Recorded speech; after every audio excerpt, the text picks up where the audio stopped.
Hello दोस्तों, स्वागत है आपका अपने यूट्यूब चैनल कामयाब एजुकेटर में। आज की इस वीडियो में हम D triple S B PGT computer science female जो 2021 में हुआ था उसमें आए टीचिंग मेथोडोलॉजी के क्वेश्चनों का रिव्यू एनालिसिस करेंगे।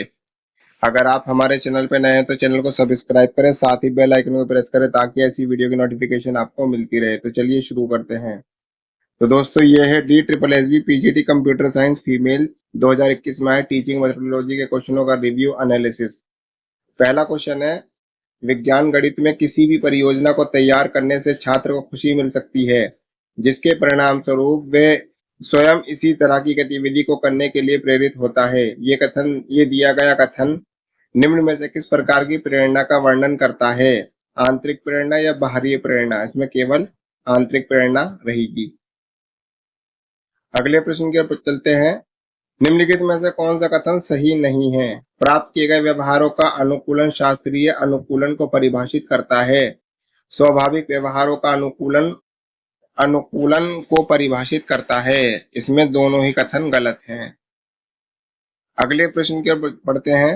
निम्नलिखित में से कौन सा माध्यम है जिसके द्वारा छात्रों को मूल्य शिक्षा प्रदान की जाती है? नाटक एवं एकाकी, प्रार्थना सभा और अनिवार्य विषय। तो इसमें तीनों बातें सही हैं।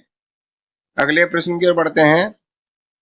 सोचने की शक्ति को सुधारने के लिए डैश तथा डैश को योजनाबद्ध तथा व्यवस्थित किया जाता है, तो वह शिक्षण निर्देशन के द्वारा।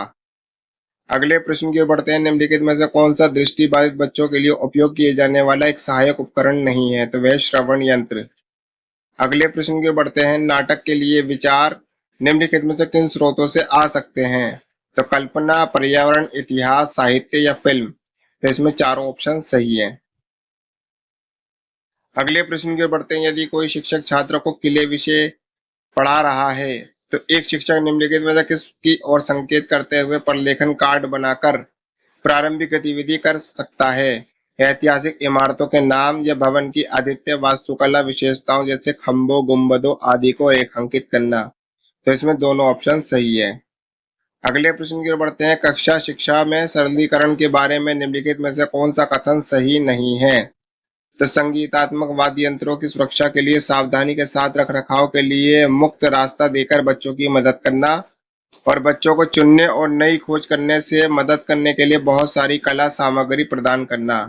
तो इसमें दोनों ही ऑप्शन सही नहीं है। अगले प्रश्न की ओर बढ़ते हैं। निम्नलिखित में से कौन सा भाषा अधिगम में आकलन की विधि नहीं है? मौखिक परीक्षा और लिखित परीक्षा। तो दोनों ही ऑप्शन सही नहीं है। अगले प्रश्न की ओर बढ़ते हैं। बच्चों को पठन सिखाते समय निम्नलिखित में से किन बातों का ध्यान रखना चाहिए? उपयोग की जाने वाली सामग्री अर्थपूर्ण तथा बच्चे के स्तर की होनी चाहिए। सामग्री उस विषय में होनी चाहिए जिससे बच्चा परिचित हो। तो इसमें दोनों ऑप्शन सही है। अगले प्रश्न की ओर बढ़ते हैं। थीम आधारित एकीकृत बाल्यावस्था पूर्व देखभाल तथा शिक्षक कार्यक्रम में निम्नलिखित में से कौन सी शिक्षक की भूमिका है?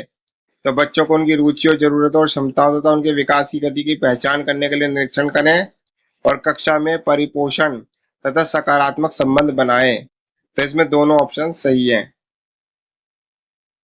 अगले प्रश्न की ओर बढ़ते हैं। निम्नलिखित में से कौन सा एक बच्चे के खेल का प्रमुख प्रकार है? रचनात्मक खेल, कार्यात्मक खेल या नाटकीय या काल्पनिक खेल। तो इसमें तीनों ऑप्शन सही है। अगले प्रश्न की ओर बढ़ते हैं। निम्नलिखित में से कौन सी पूर्व संख्या अवधारणा पूर्व विद्यालय वर्षों के दौरान बच्चों में विकसित की जा सकती है? तो इसमें मिलान, छांटना, तुलना। इसमें तीनों ऑप्शन सही हैं। अगले प्रश्न की ओर बढ़ते हैं। पियाजे के सिद्धांत के संज्ञानात्मक विकास के किस चरण में एक बच्चा अनुपातों से संबंधित गणनाओं की समझता तथा करता है? तो वह औपचारिक संक्रिया काल। अगले प्रश्न की ओर बढ़ते हैं। जब हम इतिहास का अध्ययन करते हैं तो हम कई सामाजिक विज्ञान विषय जैसे आर्थिक इतिहास, राजनीति इतिहास, मनोविज्ञान का इतिहास आदि के इतिहास का अध्ययन करते हैं। ऊपर दिया गया एक कथन दर्शाता है कि सामाजिक विज्ञान के विषय प्रकृति में डैश होते हैं, स्वतंत्र, अंतर विषय या अंतर संबंध। तो इसमें दूसरा और तीसरा ऑप्शन सही है। बढ़ते हैं अपने अगले प्रश्न की ओर। निम्नलिखित में से कौन सा शिक्षक को शिक्षण अधिगम सामग्री को सामाजिक विज्ञान में सहभागी बनाने में मदद कर सकता है? तो उभरते हुए सामाजिक मुद्दों जैसे दहेज, जनसंख्या वृद्धि आदि पर वाद विवाद तथा चर्चा की व्यवस्था कर छात्रों को ये सिखाकर कि एक दूसरे का सहयोग कैसे किया जाए। तो इसमें दोनों ऑप्शन सही है। अगले प्रश्न की ओर बढ़ते हैं। वैज्ञानिक बहस में 3 घटक शामिल हैं, निम्नलिखित में से कौन सा ये घटक है? परिकल्पना, अनुमान, प्रमाण। तो इसमें तीनों ऑप्शन सही है। अगले प्रश्न की ओर बढ़ते हैं। डैश इस सिद्धांत को संबोधित करता है कि ज्ञान, अनुभव और विशेष रूप से इंद्रियों का उपयोग करके एकत्रित किए गए परिणाम से उत्पन्न प्रमाण से उत्पन्न होता है। संदेहवाद या अनुभववाद। तो इसमें दूसरा ऑप्शन सही है। बढ़ते हैं अपने अगले प्रश्न की ओर।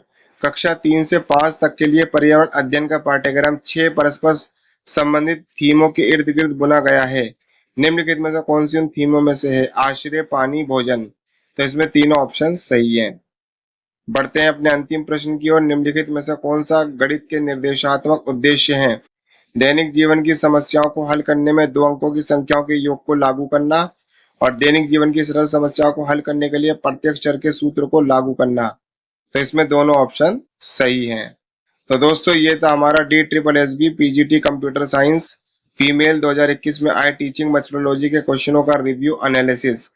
ऐसी ही और भी आने वाली वीडियो को देखने के लिए आप हमारे चैनल को लाइक करें, शेयर करें, सब्सक्राइब करें, साथ ही बेल आइकन को प्रेस करें ताकि ऐसी वीडियो की नोटिफिकेशन आपको मिलती रहे। तब तक मिलते हैं अगले वीडियो में। धन्यवाद।